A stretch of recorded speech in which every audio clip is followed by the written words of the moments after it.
Are you ready to make some big moves in your life, change things up, and go after what you really want? I'm Carys Anderson. I'm your host of the Level Up Lounge podcast. And in this episode, we are talking to the lovely Laurie McPherson. And she is taking us through her process of how she empowers her clients to get out of that messy, stuck feeling in their job and move into a place of abundance, power, excitement, where they can actually go to work every day and love what they do. So when I started this interview, I was not sure where the conversation was going to go. I thought career coach, what are we going to talk about? But Laurie is all about everything I'm about. And she's an incredible woman, and she empowers women to change their mindset, to use their language in a different way, and to just go after what they really want in life. And then we talk about how that has a ripple effect on everyone around you. So dive in, have a little listen to this interview. It's available here, obviously, on YouTube, in the podcast in the Level Up Lounge, and in the Level Up Lounge community over on Facebook. So connect with us in all of those places, like and subscribe. And without further ado, let's go into this beautiful interview. And welcome the lovely Laurie to come and tell us all about herself and take us through this wonderful training. Thank you so much. Good morning. So I'm Laurie, and I am a career wing woman for smart women, mostly over 40, who want to get the jobs that they love at the salary they deserve. Now, I've been working with people looking to get back into work for about 7.5 years.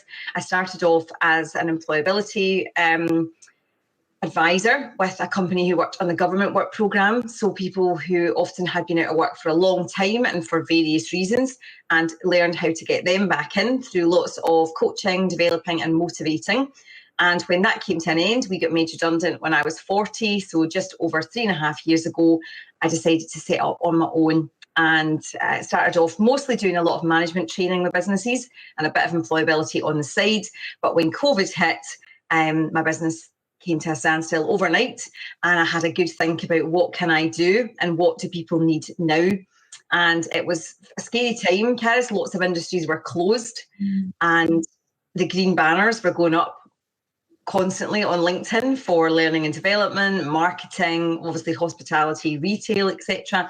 So I realised that what people needed then was to get back into work and to get help with that when there was less work to go around. So I developed more and more in that area, worked on lots and lots and lots of CVs over that time, and kept a really close eye on what was happening, what the trends were in the market. And I'm really glad to say that certainly in the UK just now, there are more jobs than candidates. So it's a really good time to be a candidate out there in the market. So that has changed massively. It was completely the opposite.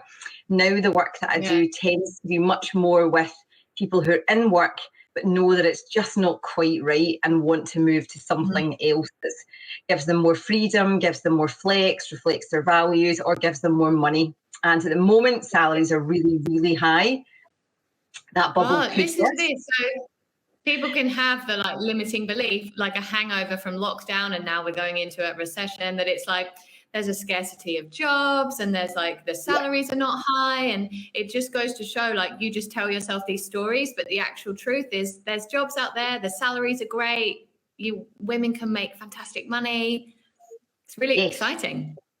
Absolutely. And I think that people do have this, it's really unstable, I'm lucky to be in work, there's a war on, we've got all of this constant doom and gloom, when actually the facts of the matter is, and I was following something a recruiter said last night, it's never been a better time to be a candidate. My candidates are naming their price pretty much and naming their flex. And when we have conversations, they're saying, can I ask for this? And I'm like, you can ask for whatever you like, whether you get it or not is a different story, but you absolutely have the right to have a job that you love. You have the right to have the flex that you need, and you have a right to have the salary that you need. And I think that's the first thing I would say to women is, so many women come on calls with me, Carys, and they say to me, oh, it's not about the money, or I'm not really interested in the money. We need to get over this. Yeah. Money is really important. And this is something I'm realizing as well, that we feel like I don't know, as women, as a society, as whatever, that we can't actually like say, I do actually want money in my life. It feels like crude, or, we all want it because we want an easier life. But we look at people with more money and think, oh, how vulgar or whatever that they've asked for more money. But it's so powerful to step into that and go, I'm actually worth this. Yes. And you're saying absolutely. now that people can get it. If you don't ask, you don't get. It's incredible. Yeah, and there's 110%. I don't know what you'll definitely get, but I know that if you sit in your job that you've been in for 25 years and don't ask, no one is going to come and tap your shoulder, Carys. That's I know that for sure, So you have to take some steps to ask, and someone has sometimes to give women the permission to ask. So a lot of the time I'm giving them the permission to say, you can have this, you can do this. You just have to go about it in the right way. I love it. It's so empowering. Okay, fabulous. I love what you do. It's amazing.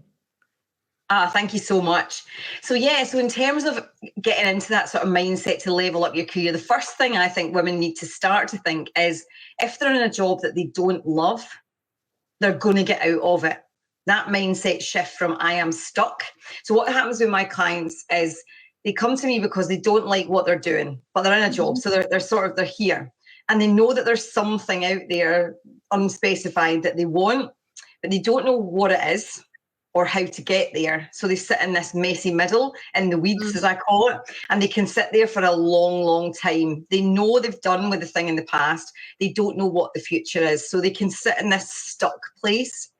And I think the first thing to say is, you know in your brain, rather than think, start to realize, I'm going to get out of this job, and start talking about it when I leave this job, not in a unspecified time in the future, but I'm in the process of looking at other career options. I'll be leaving this job when something great comes up. Talking into existence, like talk as if it is happening. You are the person who's taking the action, and little by little you start to believe it, and then you start to see it happening.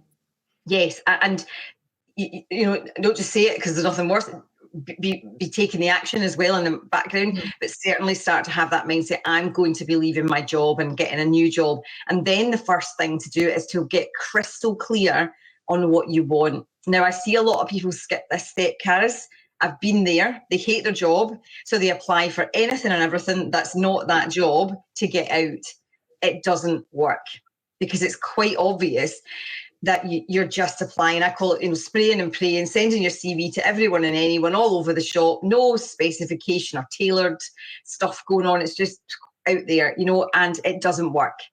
So what I always are, and I had a direct conversation with a client the other day where I said, stop applying for jobs. She laughed, and I was like, no, stop. You've got one interview tomorrow. Do that. Do your best. We'll talk about that. But stop, because you don't know what you want. So before you go any further, work out what you want. I coach people through this, or you can sit down with a notepad and write down, here's what I like. That can be tasks, it can be people, it can be culture. Here's what I don't like. Here's my non-negotiables. Here's my wish list. Get a list. It's like buying a house, Carys. You're not going to get all the things you want. So is it a big garden, or is it a third bedroom? You may not get both, and you may, but get a wish list, get your non-negotiables down, and then stop applying for jobs that don't work for you, that don't fit that are in your non-negotiables, but I'll just do it anyway. Yeah, because then you are just, I guess, prolonging the amount of time that you're going to be in the job you don't like. And I think as well, I can imagine that if you've got all these like little backup interviews and backup things, and but I have applied for those 10 other jobs as well, in case I don't get the one that I really want, it puts you in a completely different mindset, doesn't it? Yeah, and it's a distraction. It's just all distraction, really. And I get it. It's much harder and much sorer when you don't get a job you really want. But you've got to put yourself in the position and the frame for it. So stop applying for things that don't fit. Women are terrible for this, and I get it. Oh, it's just along the road. Yeah, but it's 15 grand less than you're on just now. Yeah, but it's, it's really, no, stop. Take all those out and be really emotionless in this. Just take those out and don't look at them. And if you see them coming up, you don't apply, because they don't fit my criteria. Now, Mm. plan A, there could come a point financially. If you're in work, it's fine. If you're not in work, you could need to go to plan B, but you need to know that's what you're doing and you're doing it consciously.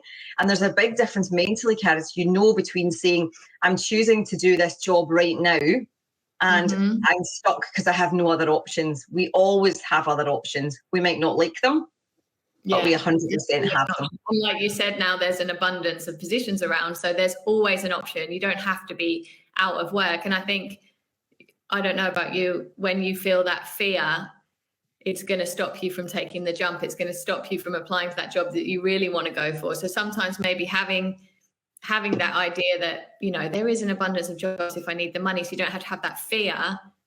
So then I can go for the big thing that I actually really want. Yeah, and it's paralysing. And because there's no guarantees, because the next job might not be any better, because you can't go left and right at once. So lots of folks sit in the stuck, you know, in the middle, like, oh, what if that doesn't work? And I have no guarantees for people. And I always tell them this, you just have to jump. But if you jump and it's a complete disaster, you can come back. There's no, you can simply say, I tried that. I realise I prefer this. No one's, that's not a bad thing. No, that's how you move forward in life, and that's having that growth mindset. How do you help someone discover like what they actually want, what their ideal position would be? Is it more of a feeling? Is it like really tangible? Like, is there a line of questioning? How do you dive into that? Yeah, it's quite a process for me, Carys, and that sounds odd. I didn't think it was going to be, but it actually is. There's quite a lot of ruling stuff out, ruling stuff in. There's quite a lot of asking questions, lots of digging about what you've liked in the past, what you haven't, how did that feel, what did that look like, what did you actually do? A lot of the time people stay because they like their colleagues, and that's the God's honest truth. And then you say, I've got a really, really big secret to tell you that no one talks about.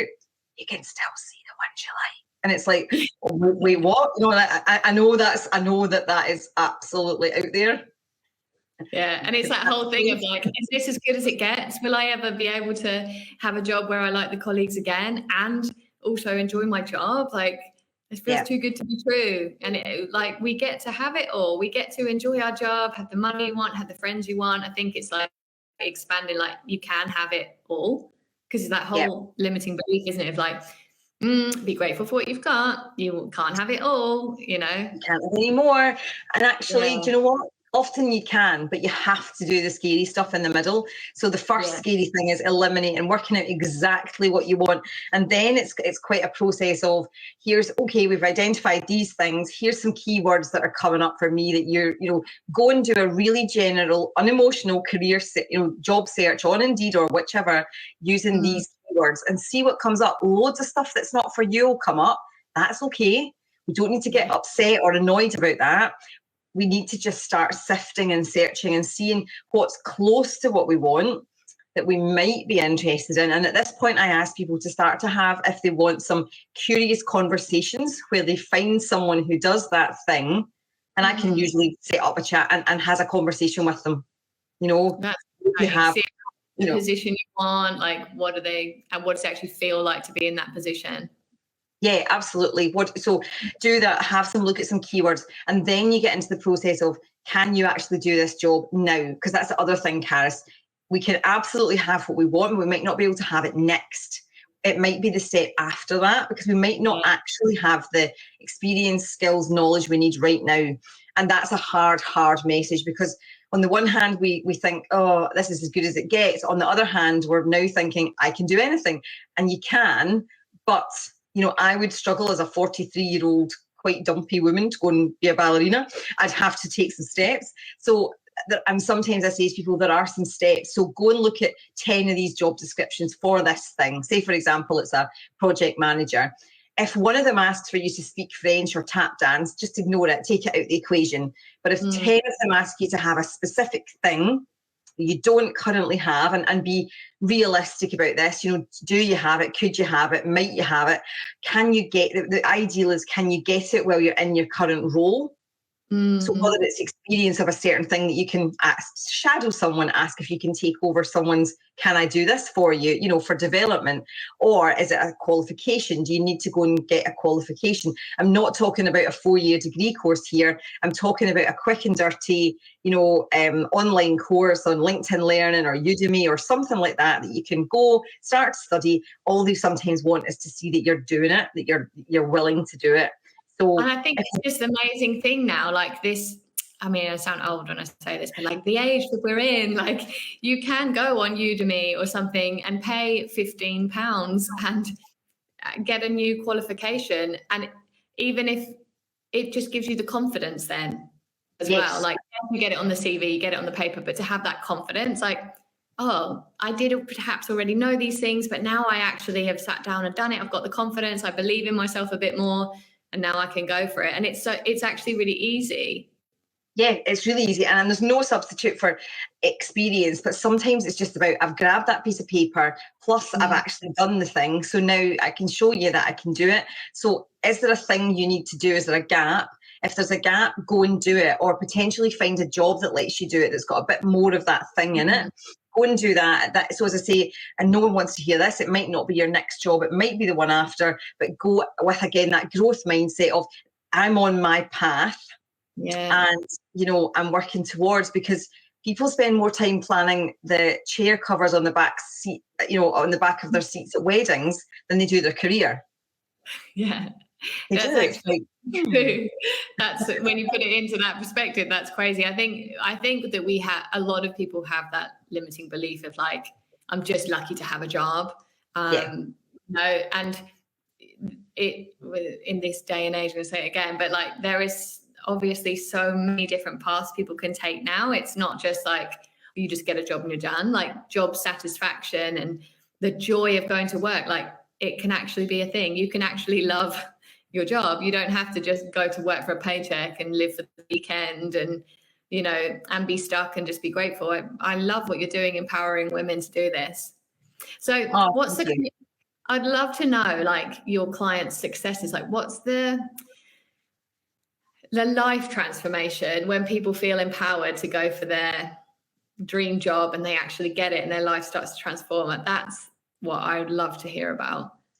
So my probably biggest is a client called Deepa. She came to me and she was working in charity in London. I had been for some time, and she just wasn't getting the amount of money and recognition that she deserved. She was an amazing woman with her finger in lots of pies. She's worked in some really big stuff that I won't disclose obviously what it is, but you'll know what it is. She's done a TED talk. She's just a powerhouse of a woman. But she was on this really, really flat salary, and people were coming to her at conferences and asking her opinions and ideas who were 3 grades above her. And it started to get to her. So she came to me and we did the work, and she sent me her first sort of CV and cover letter. Now, particularly in the charity sector, Carys, women are bad for saying, I feel, I believe, I am passionate. And that's lovely. But when she sent me it, it was like, I've applied for this job and didn't get it. And I said to her, I know why. Like, what do you mean? It's because there's no evidence. What do you mean? There's no evidence either. I know you've done the stuff that means you could do this job, but you haven't told them, and they're not going to guess, and they don't have the time to dig. So we need to tell them really explicitly what you've actually done. So over a period of, a few months, we worked on getting the evidence down. She'd done that, had impacted X number of people and this amount of budget and this award and amazing stuff that had really made a difference in the community.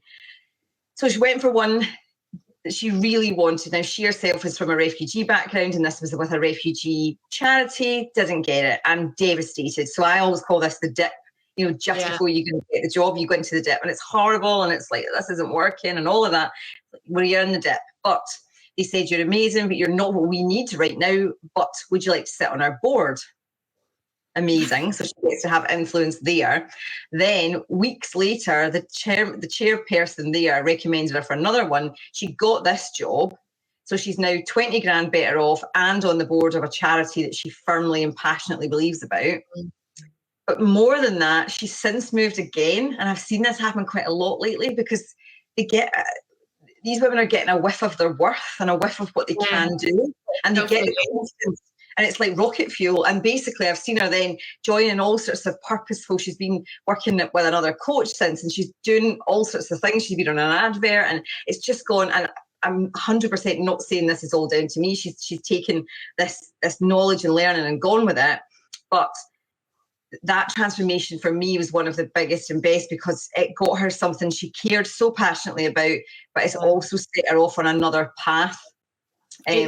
You sparked that. I mean, that's the power of having a coach for anything. That's why coaches exist, because they can see something in you that you possibly can't see. And then the person actually starts to believe that. And when they fully and wholly believe it by having evidence, oh, someone's put me on the board. Oh, I've been given this. Then that evidence bolsters their belief in themselves. And a woman who believes in themselves is like unstoppable, like can get anything in life. So you sparking that in women is just like, it's magic.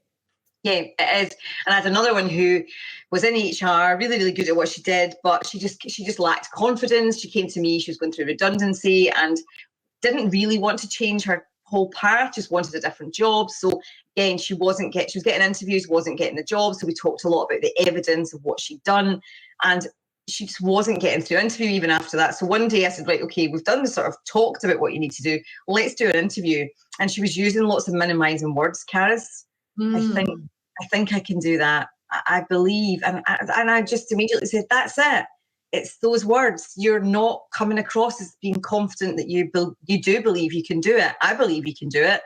You need to believe you can do it. And the next interview she went, yeah, she got it, because I was like, you've got this, you know this. It's literally a matter of saying the words. And often for women, they have to practice saying the words out loud so that they get used to hearing them. It's like asking for a raise.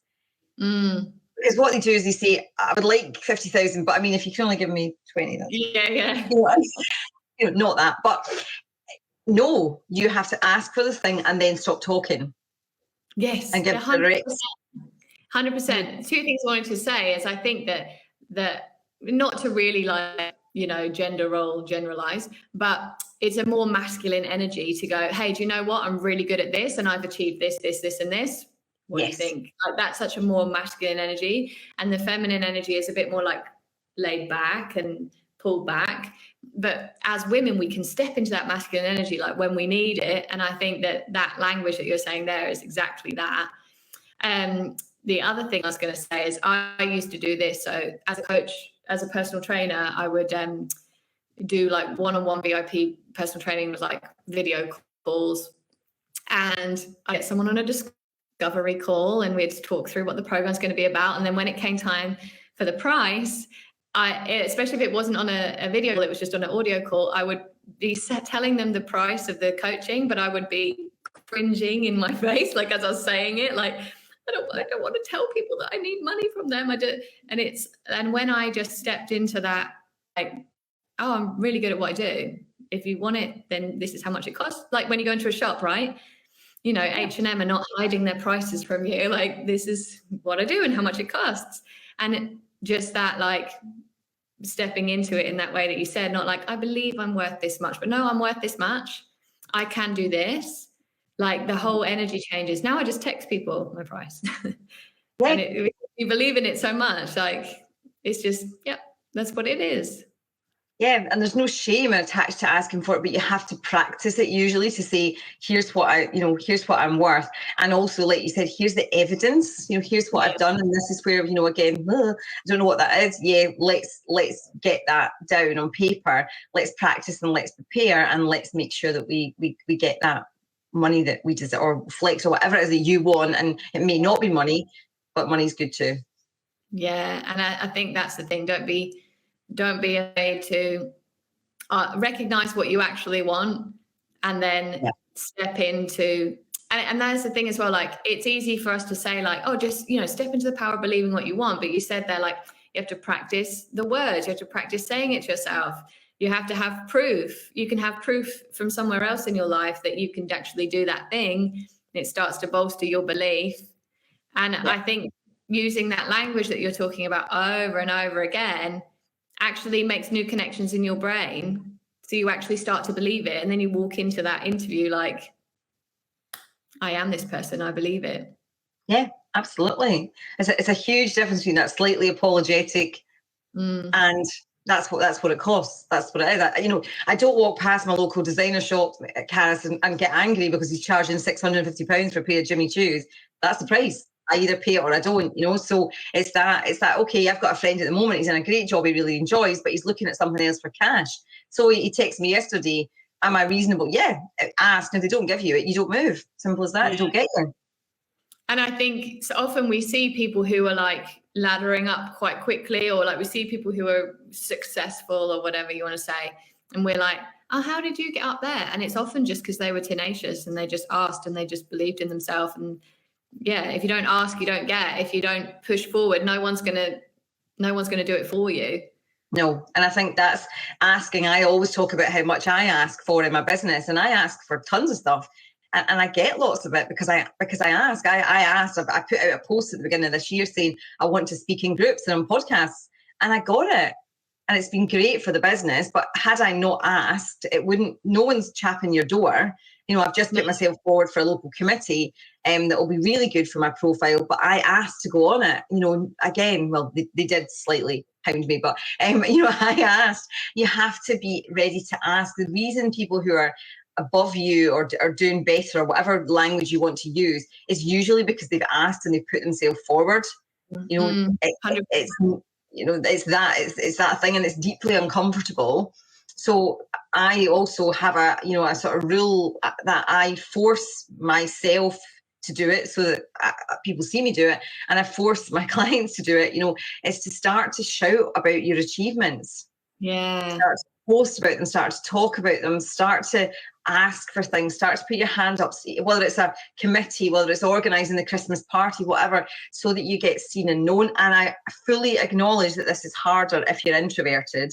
And I acknowledge again that it's harder if you're a woman of colour, it's harder if you're working class, and if you're middle class. There are lots of reasons that make this hard, but ultimately it works. So it's a part of it is also ignoring not just the negative voices, but also the what if such a body sees it? What would such a body think? I'm so over that. I don't care, because such a body doesn't pay my mortgage, and they don't pay for my lifestyle, and they won't pay for yours either. So you've either got to go, oh, someone I went to school with, 40 years ago doesn't like me. They might not like it who cares? Yeah. And I really like the phrase, what if it's better than I even imagine? That what if voice comes in, and you're like, yeah, but what if what if I, if someone says something to me, or what if this happens, what if that happens? Like you said, what if it's better than I ever imagined? What if putting my hand up in that moment led to a cascade of events that's better than I even imagined? And then you can get excited about it, and then you're like, fuck it, I'm going to do it.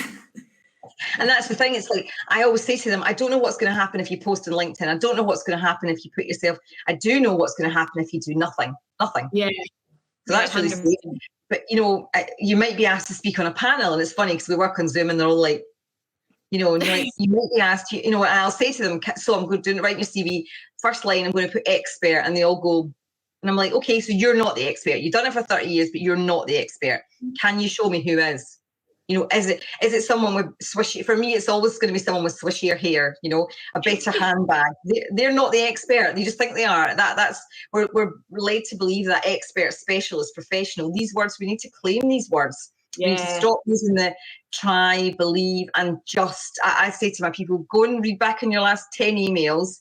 I bet they all say, can I just, if it's not any bother, if it's not any bother, can you please pay me? If it's not any bother, can you please do something that I need you to do so that I can do my job? All of these ways, it's a different way of communicating. So it's brave and it's bold and it's going to feel exceptionally scary. So I do say to people, take baby steps, but where you'll be in a year is so different if you can force, and initially it's forcing yourself to do it. It will start to become more comfy, and it has a ripple effect on people around you as well, because they'll say, well, if she doesn't have to. I always think about this. My mom hates cooking, Carys, and she absolutely loathes doing the Christmas dinner, but she forced herself to do it, and hundreds of different veg, and I've no idea why, because no one cares, but we just want to see each other. But the first year I did it, I said, yeah, absolutely, I'm going to have you all at my new house, but I'm not doing a turkey. And she was like, wait, what? Like that's an option. And if when you don't do something or say no, other people see that it's an option. When you say, oh yeah, no, I said to my employer, I need to stop work at 3. Is that an option? Yeah. Mm-hmm. Yeah, it's just like realizing that you can do things differently. And I guess like going back to the very beginning of this conversation, for the woman that feels stuck, like you don't have to be, it can be different. I think it's that, just open your eye. Like you don't have to hate your job and feel stuck and feel like there's nowhere for you to go. Like it can be different. And I love what you said as well about the ripple effect. And I think it's the same with like the mindset coaching that I do and any coaching, because it's all about empowering the person and improving their life. Then, as you said, like the people around them start to feel, oh, look at that, maybe I can do that too. Your kids start to be like, wow, cool, what a great example that I've got. It trickles down and through the generations, it feeds out to your social groups, your family. Everyone's life improves when you level up, basically. 110%. Absolutely. I'm so excited about this. I'm so happy I had you on, Laurie. Is there anything else you want to tell anyone? Like any other like tips? Is there anything that you've not dove into that you wanted to chat about? Yeah. So just if you're sitting right now thinking, I don't know what to do, I don't know what's next, know that you don't always need to know all of the how.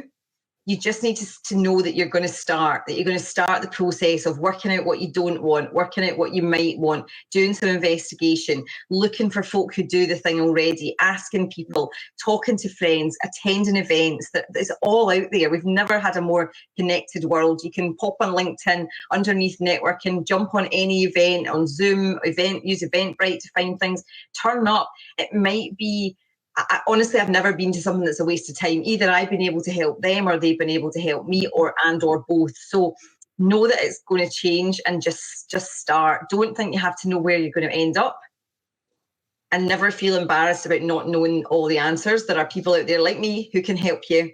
And I'm actually running a masterclass next week, Carys, which is on Tuesday for folk, a freebie, which for folk who don't know, called How to Figure Out Your Next Career Move as well. And we'll just talk through the steps, the plan, and get people moving. Because there was a survey at the beginning of this year that said 65% of people wanted to move. I know lots of them haven't, because they're thinking, well, I don't know where to go and what to do and how to do it. So that's all there. So if you pop me the link for that, I'll make sure that it's linked up to all the places that this episode is going out. Cool. And Thank you so much. Are you on Instagram, or where's the best place to follow you? Yeah, I'm on LinkedIn all the time. So it's just Laurie McPherson. I have an unusual name, and it's MAC, and Laurie McPherson on Insta as well. Career Wing Woman on Facebook. Laurie McPherson again. Amazing. So thank you so much, Laurie. This has been brilliant. Hopefully everyone in the Level Up community over on the podcast, the YouTube, and here in the Facebook group really get some value out of this. And yeah, I think that you are literally changing women's lives. So I love it. Thank you so much for having me. Thank you so much for watching, guys. Remember to connect with me in the comments. Come over and join me on Instagram at Carys Anderson, and have a beautiful day.